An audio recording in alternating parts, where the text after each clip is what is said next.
Gente querida, boa noite para vocês. Eu queria ler com os irmãos a segunda carta do apóstolo Paulo a Timóteo, 2 Timóteo, capítulo 4, versos 7 e 8. Eu sei que há alguns meses atrás, cerca talvez de um ano, eu falei sobre esses versículos aqui. Mas ultimamente ele vinha estando muito intenso no meu coração. E na semana passada, essa foi a mensagem pregada ali no culto da Igreja Betânia pelo pastor Ricardo Agreste. Então falou muito ao meu coração e eu resolvi continuar, na verdade, aquele estudo que a gente começou há um ano atrás. Para falar a verdade, eu sequer peguei os textos do meu estudo passado para ver, mas acredito que tudo que vamos falar aqui seja novo em relação a esse texto, pelo menos ao comentário que nós fizemos naquela ocasião. Então, segunda epístola de Paulo, segunda carta, de Paulo a Timóteo, capítulo 4, versos 7 e 8. Vocês acharam? Amém? Então, dá uma olhada para o lado aí, vê se você conhece a pessoa que está sentada do seu lado, pertinho de você. Fala uma coisa boa para ela. Gente, fala aí para a pessoa que está do seu lado.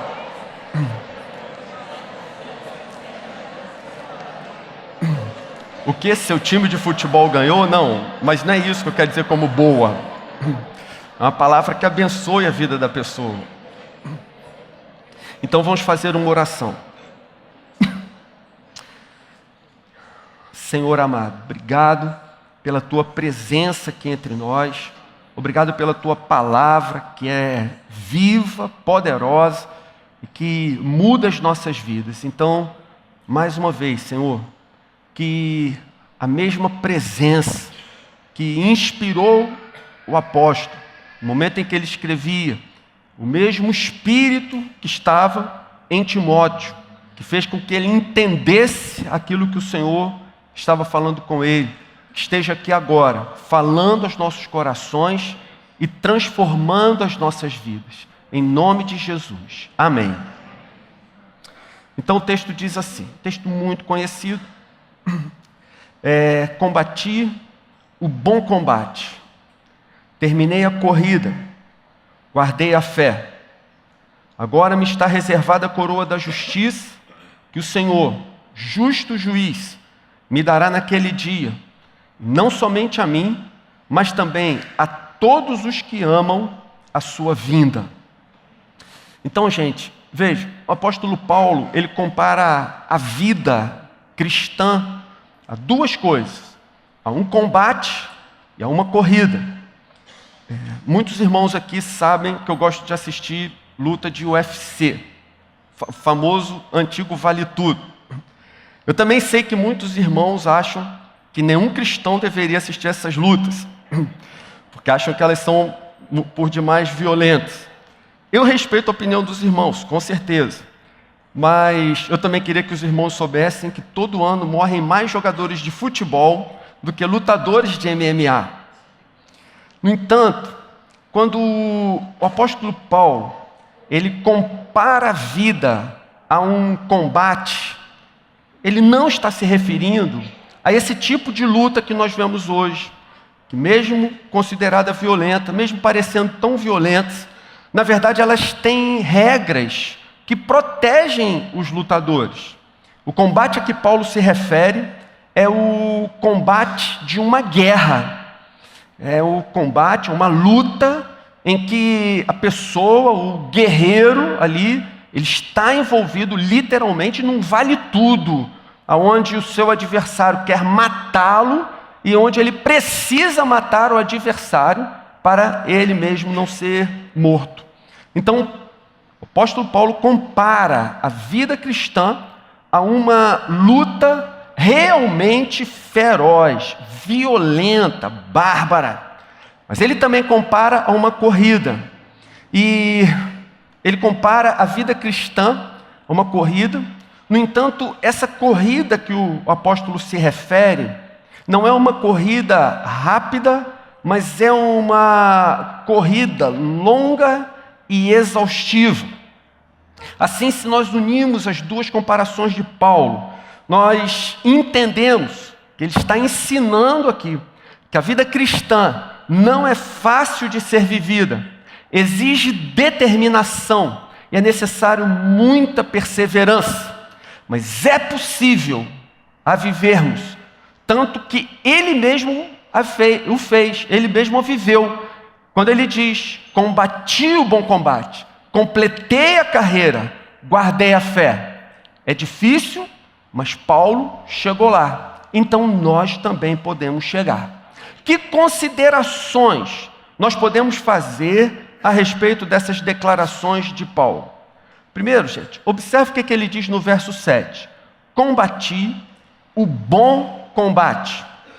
A primeira consideração que a gente pode fazer é, uma vez que ele diz que lutou o bom combate, isso significa, nessa afirmação de Paulo está implícita, que existem combates que não prestam. Se ele lutou o bom combate, significa que existem outros combates, outras lutas que não são boas. Existem lutas que não valem a pena nós lutarmos. E muitas vezes nos vemos metidos nelas. Com certa frequência, nós ouvimos falando de obreiros. Aí obreiro é todo mundo que ama Jesus, quer fazer a sua obra, se dedica a tudo aquilo que Jesus ensinou, mandou. Obreiros são todos aqueles que fazem a obra de Deus. Pode ser um pastor, pode ser um coordenador de célula, um supervisor, um ministério de serviço, uma pessoa que evangeliza, enfim, os obreiros. Muitas vezes nós percebemos os obreiros dessa seara santa falando de cansaço. Bem, boa parte desse cansaço, meus irmãos queridos, vem não porque nós estamos imersos no ministério, não porque nós estamos empenhados em fazer cumprir a vontade de Deus para nossas vidas, mas porque estamos fazendo tantas outras atividades que Deus não nos mandou realizar, que às vezes chegamos a ficar exauridos, completamente sem energias. Perceberam? Alguns estão lutando lutas que Deus nunca mandou que você lutasse. Alguns estão cansados, alguns chegam ao ponto da quase exaustão completa, porque se envolveram em combates que Deus nunca quis que você se envolvesse com eles. Alguns lutam não para implantar o reino de Deus, mas para implantar o seu próprio reino. Então, estão exaustos, porque promoveram batalhas erradas, indevidas. Interessante observar que na Bíblia nós vemos profetas, os apóstolos, vivendo intensamente o chamado de Deus, dedicados de forma absoluta, em condições terríveis. Às vezes eles se lamentam a Deus por fases tão duras, tão difíceis, cruéis que eles estão atravessando. No entanto, você não vai encontrar nem na Bíblia, nem em toda a história da igreja, esses homens de Deus, esses santos, essas pessoas dedicadas, reclamando de exaustão do trabalho que Deus lhes deu, ou cogitando até a possibilidade de pararem de servir a Deus. Isso nós nunca lemos na Bíblia e não encontramos na história. É lícito você se cansar, é lícito e você precisa parar para descansar. Se você precisa parar e descansar, pare e descanse. Tire uns dias. Peça licença do seu ministério. Revigore as suas energias. Leia mais a Bíblia. Ore mais. Ler a Bíblia, orar, não traz cansaço. Pelo contrário, relaxa, descansa, renova, reenergiza. É lícito você parar. É lícito você descansar. Deus descansou. Jesus descansou. O que não é lícito é você trabalhar até a exaustão, colocando-se em coisas que o Senhor nunca pediu que você fizesse, que você realizasse, e chegasse a um ponto em que você começa a pensar se a vida cristã vale mesmo a pena ser vivida, em que você começa a entrar em crise se o caminho alegre, de vida abundante, de paz prometido por Jesus é, na verdade, isso que você está vivendo. O que não é lícito é você se envolver com tantas atividades que chega um momento em que você está quase decidindo largar tudo, parar tudo, jogar tudo para o alto e simplesmente desistir de tudo.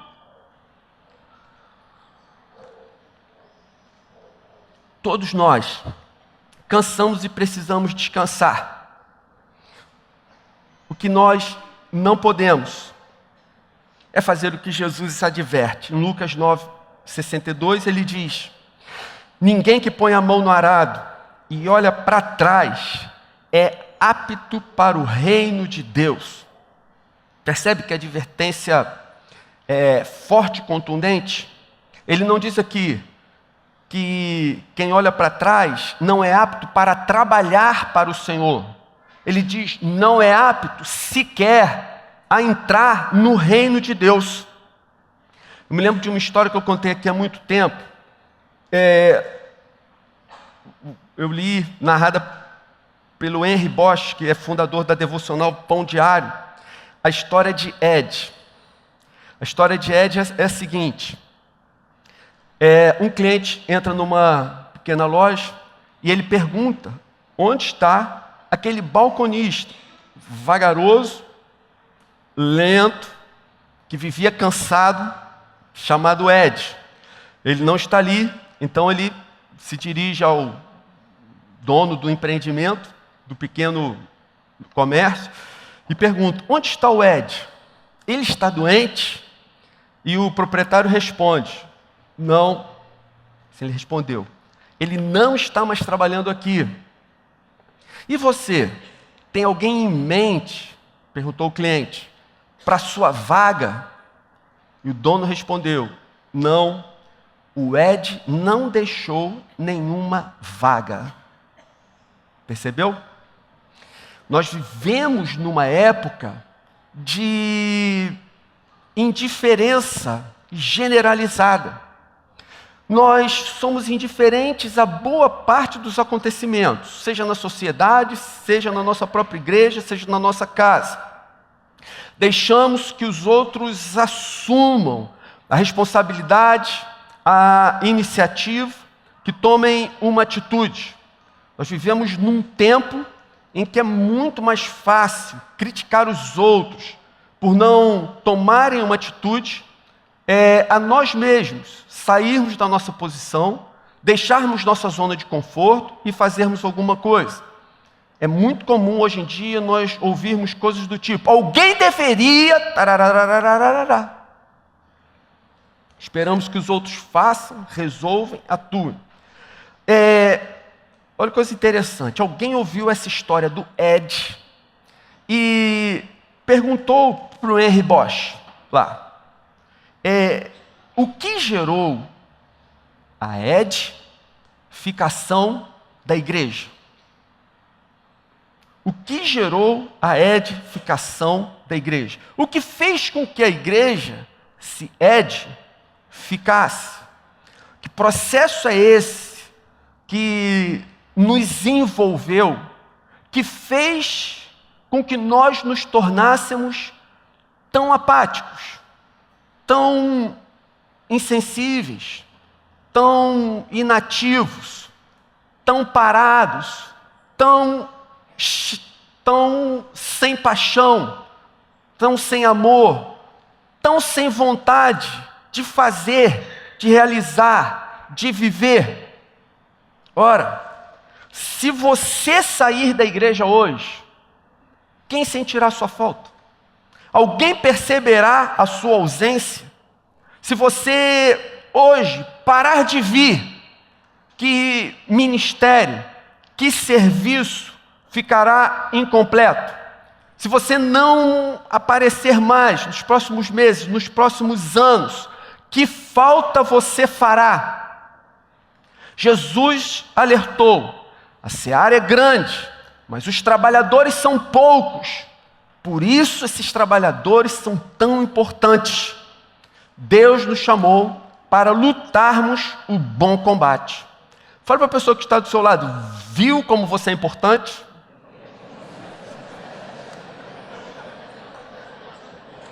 Os trabalhadores são poucos. E a seara é grande. Por isso eles são importantes.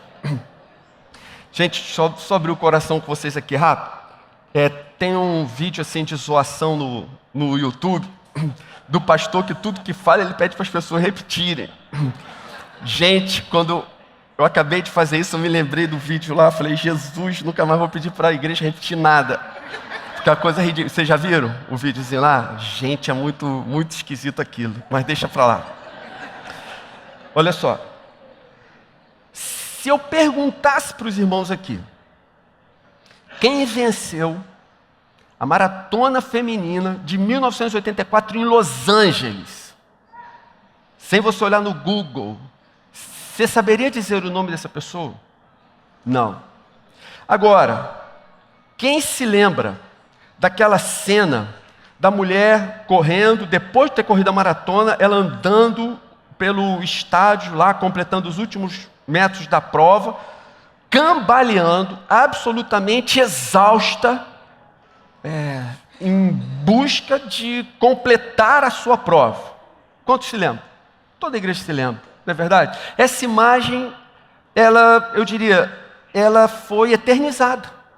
A gente não lembra o nome da pessoa que chegou em primeiro lugar, mas a gente lembra da imagem da pessoa que completou a prova pela forma como ela o fez. O nome dela é Gabriela Anderson, ela tinha 39 anos, era sua primeira Olimpíada, mas quem compete uma primeira Olimpíada aos 39 anos já vai sabendo que é a sua última Olimpíada. Então, ela foi para lá pensando, eu assisti a entrevista dela e ela disse: é minha única chance, eu tenho que terminar. Ela não ganhou a Olimpíada, mas ela venceu a dor, a exaustão, seus próprios limites. A verdade é que se fosse fácil, não teria valor e nós não estaríamos falando dela aqui agora. Gabriele só entrou para a história porque aquela prova para ela concluir, chegar na linha final, foi especialmente difícil. Ela não ganhou a corrida, mas ela foi a grande vencedora da prova. Ela apenas completou a corrida. Ninguém se lembra o nome da vencedora, mas o nome de Gabriela Anderson entrou para a história, não só do esporte, eu diria, mas de toda a sociedade, como exemplo de superação, perseverança, determinação, etc. Agora, observa que coisa interessante. O verso que nós estamos analisando, o 2 Timóteo 4, 7, o apóstolo Paulo diz: combati o bom combate, terminei a corrida. Percebeu? Ele não diz que ganhou a corrida, mas ele diz: terminei a corrida, a semelhança da Gabriele Anderson. A segunda consideração é que a vida cristã é uma longa corrida. Então, por que Paulo não diz que venceu a corrida da vida, mas sim que a completou? Por que Paulo não usou aquela expressão mais vitoriosa e impressionante? Ele simplesmente disse: eu concluí, terminei, acabei a minha corrida. Sabe por quê, gente?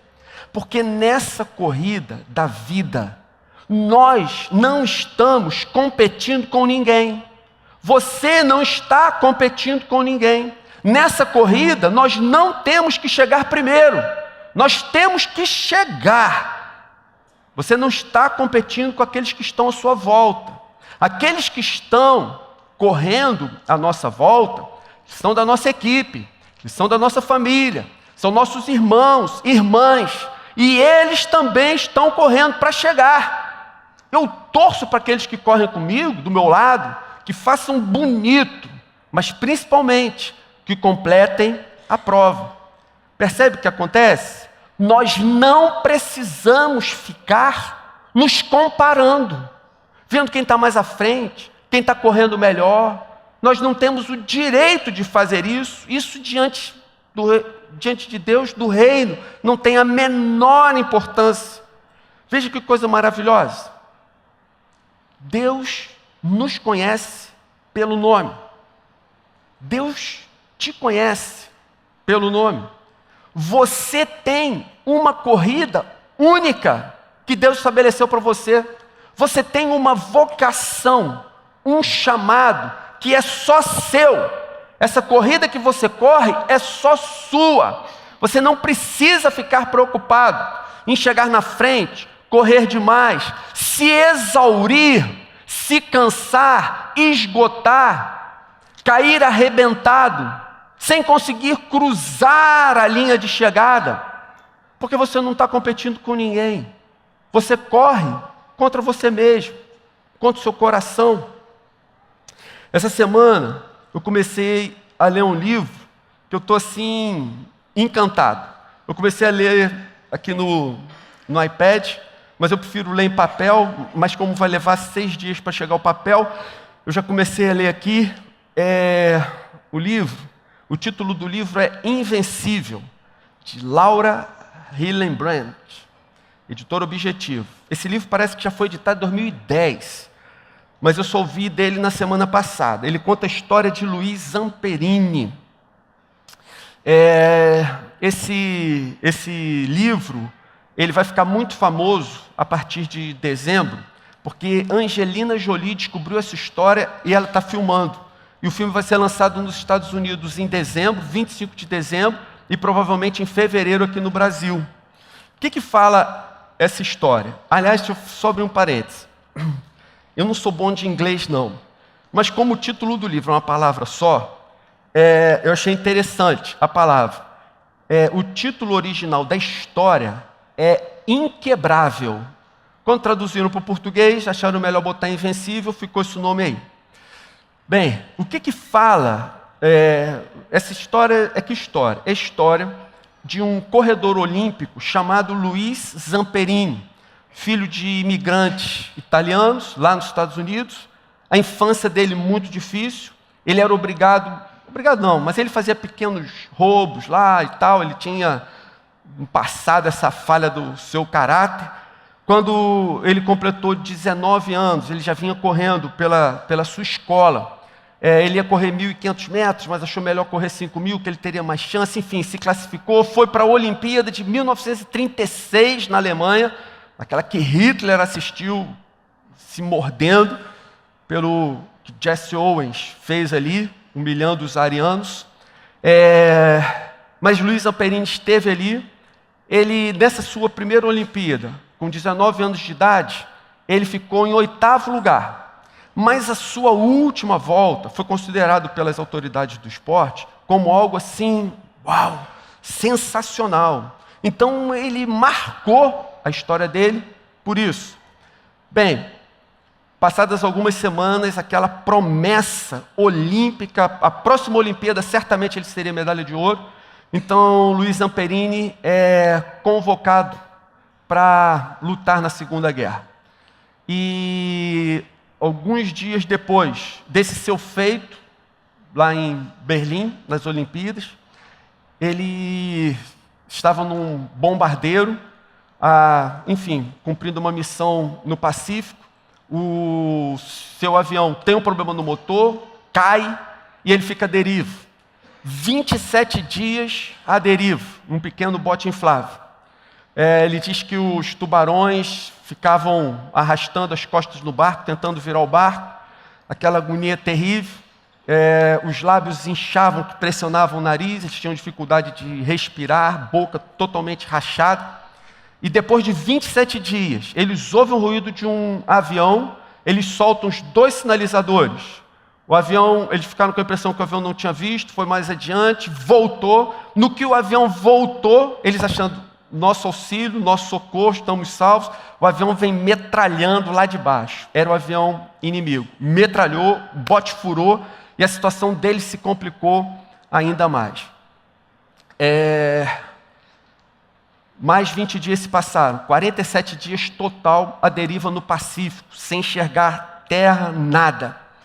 Aí vem os japoneses, os prendem, e ele passa o resto da guerra preso pelos japoneses, sendo torturado diariamente. Termina a guerra, ele é liberto, vai para os Estados Unidos. Nos Estados Unidos, cai um cisco no olho, deixa eu beber água que sai. Nos Estados Unidos, ele assiste a uma cruzada do Billy Graham, se converte, se torna cristão. Mais tarde, ele se depara com os seus algozes e os perdoa.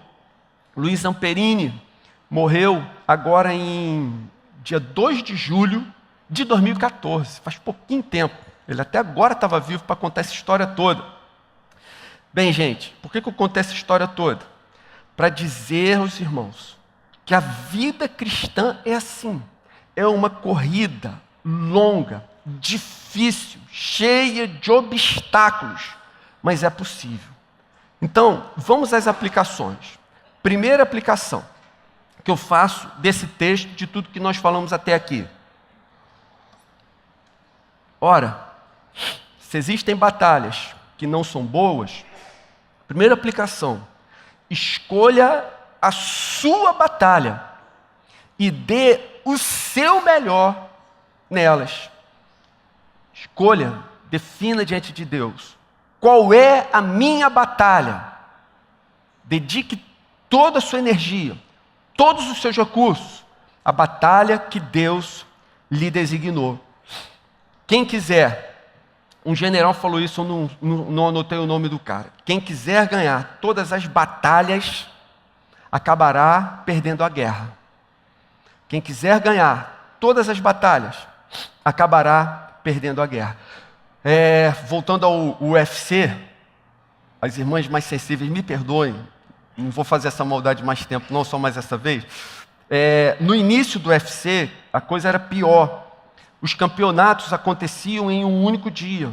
Os lutadores lutavam até 5 lutas daquelas fortes por dia.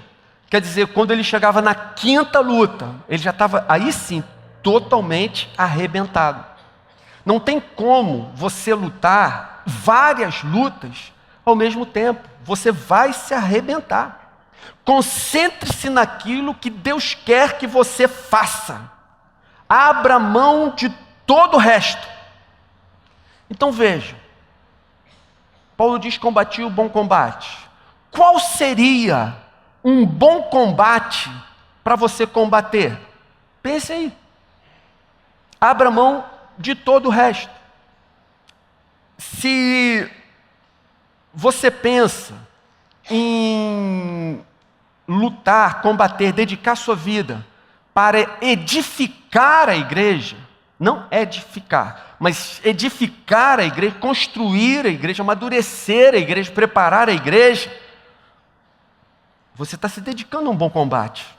Se o seu combate é para multiplicar sua célula, trazer pessoas a Jesus, discipular, evangelizar, esse é um combate que vale a pena ser travado. Se você luta pela sua família, para ela permanecer íntegra, sadia, inteira, firme, se você luta para criar seus filhos no Senhor, essa é uma batalha que vale a pena. Se você luta, guerreia para ganhar seu amigo de oração para Cristo, gente, isso não só vale a pena, como é uma das razões de nós estarmos vivos hoje. se você busca uma vida santa, parecer-se com Jesus cada dia mais, esses são bons combates, percebe? Então, escolha as suas batalhas e dê o seu melhor nelas. Segunda aplicação. Tome a decisão de prosseguir até a chegada. Tome a decisão de prosseguir até a chegada. Não desista, não pare, não interrompa a sua jornada. Veja, a vida tem muitos momentos de frustração, de adversidades, de amarguras, como a vida do Luiz Amperini. Percebe? A vida humana, ela é cheia de obstáculos, cheia de percalços. Mas se nós temos a visão de um Deus soberano, que está no controle da nossa história, então nós podemos seguir em frente, superando, perdoando, prosseguindo felizes, não apenas levando a vida com a barriga, mas estamos indo em frente, felizes, enquanto corremos. A corredora suíça, ela se esforçou por algumas horas. Foram 4, 5 horas de um esforço gigante que ela fez. Mas ela vai colher o resultado daquele seu esforço por toda a sua vida. Nunca vi uma entrevista com a ganhadora da prova, da maratona, mas já vi várias entrevistas com a Gabriele. Por onde ela vai, ela é reconhecida. O nosso esforço, gente, ele vai durar uma vida. 50, 60, 70, 100 anos. Mas depois, nós vamos desfrutar dele por toda a eternidade. Você já imaginou como deve ser a sensação de no dia do arrebatamento, você ter consciência de que algumas pessoas estão sendo arrebatadas porque foram alcançadas pelo seu testemunho, pela sua vida? Você consegue imaginar o que deve se passar no coração de alguém que chega no céu e ali encontra pessoas que lhe dizem: olha, você nem sabe, mas eu estou aqui por causa da sua vida. Gente, isso se torna a grande diferença entre aqueles que amadurecem e crescem diante das adversidades e aqueles que azedam, se tornam duros e se estragam porque passaram por problemas. Esse dia eu aprendi o que é piruá. Você sabe o que é piruá? Piruá é o mesmo que cangulo. Percebeu? Piruá é o mesmo que cangulo. Bom, vocês não sabem também o que é cangulo? Então vou explicar para vocês. Gente, piruá ou cangulo é aquele milho que depois que você faz pipoca, não estoura e fica lá no fundo. Quando você bota o milho da pipoca no fogo, a maioria do milho que está ali, ele explode e vira pipoca, macia, branquinha e gostosa. Mas o piruá ou cangulo é aquele milho que não estourou, e porque ele passou pelo fogo, agora ele se torna duro igual um pau. Quer dizer, é aquele milho que a gente, quando come pipoca, quebra o dente. Então, gente, essa questão, não é? Quando você passa pela provação, quando você passa pelo fogo, você vira pipoca ou você vira piruá? As pessoas, elas não são felizes porque na sua vida elas deixaram de ter problemas, amarguras, tristezas. As pessoas são felizes porque fizeram uma opção no seu coração. Eu decidi, eu escolhi crer, confiar e prosseguir até o final. Quero concluir, gente, com uma história que eu também ouvi essa semana que diz o seguinte: um casal de missionários na África, eles terminaram o seu período ali. Foram 40 anos, 40 anos dedicados à missão naquele país. Deixaram o seu lar em Nova York, foram para a África e durante todos esses anos se dedicaram ali, investiram ali e mantinham, até onde eles conseguiam imaginar, um contato razoavelmente intenso com a sua igreja, que os sustentava e os mantinha ali. Em certo momento, terminado o seu tempo, como eu disse, perdoe repetir, após 40 anos de dedicação ali, eles tomam o navio para voltar para a América. Eles não sabiam que Roosevelt, presidente Roosevelt, nessa mesma ocasião, havia ido fazer um safari na África e estava voltando no mesmo navio. Quando o navio se aproxima do porto de Nova York, eles veem o porto todo enfeitado. Eles ficam com o coração radiante, porque eles imaginam, gente, como a igreja cresceu.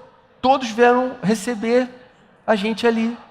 E eles ficam imaginando a recepção que a igreja havia preparado para eles depois de 40 anos de dedicação ao povo africano. Então, o navio todo para, até que Roosevelt desça, e depois que Roosevelt desceu, a multidão sai atrás dele. E quando eles descem, não havia uma única pessoa no porto os aguardando. Nenhum único membro da igreja estava ali para recepcioná-los, para dar as boas-vindas, para dizer muito obrigado. Eles vão para o seu apartamentozinho e lá o homem indignado, falando com a sua esposa. Que falta de sensibilidade, amor, carinho. Depois de todos esses anos de vida dedicada, da gente se empenhando, da gente se dando, da gente morrendo, lá fazendo a obra de Deus, cumprindo o chamado de Jesus para nós, nós chegamos, ninguém nos abraça, ninguém nos cumprimenta, ninguém reconhece o que nós fizemos. Ele fica indignado, fala para a esposa: eu não sei como é que vai ser. Então ele diz: eu não vou ficar em casa, eu vou sair, vou pensar, vou meditar, etc. Ele fez assim, e aí ficou algumas horas andando lá pelas ruas de Nova York, e aí ele volta para casa. Quando ele volta, a sua esposa viu que alguma coisa havia acontecido, seu semblante havia mudado. E ela perguntou: marido, o que aconteceu? Eu vejo que você está diferente. Por acaso, Deus lhe falou alguma coisa? Ele disse: Deus me falou. Deus me disse que nós não recebemos as boas-vindas, não fomos recepcionados calorosamente, porque nós ainda não chegamos ao nosso lar. Nós ainda não chegamos em casa. Você percebe? Nós não podemos perder o foco. Nós não podemos perder a visão. Gente, tudo que nós fazemos, temos que fazer de coração para o Senhor. É para o Senhor que nós fazemos. Porque se agimos assim, cada gota de suor, cada lágrima derramada, será recompensada no seu devido tempo. Então, quando nós entendemos isso e vivemos assim, então a vida vale muito a pena. Não podemos esquecer, estamos só começando. Deus tem muito mais ainda para fazer nas nossas vidas e através de nós. E aí sim, quando o dia chegar e nós voltarmos para casa, então, gente, ali a coroa da justiça estará reservada a nós pelo Senhor, o justo juiz, e Ele mesmo nos dará, e não somente a nós, mas a todos aqueles que amam a sua vinda. Amém, gente?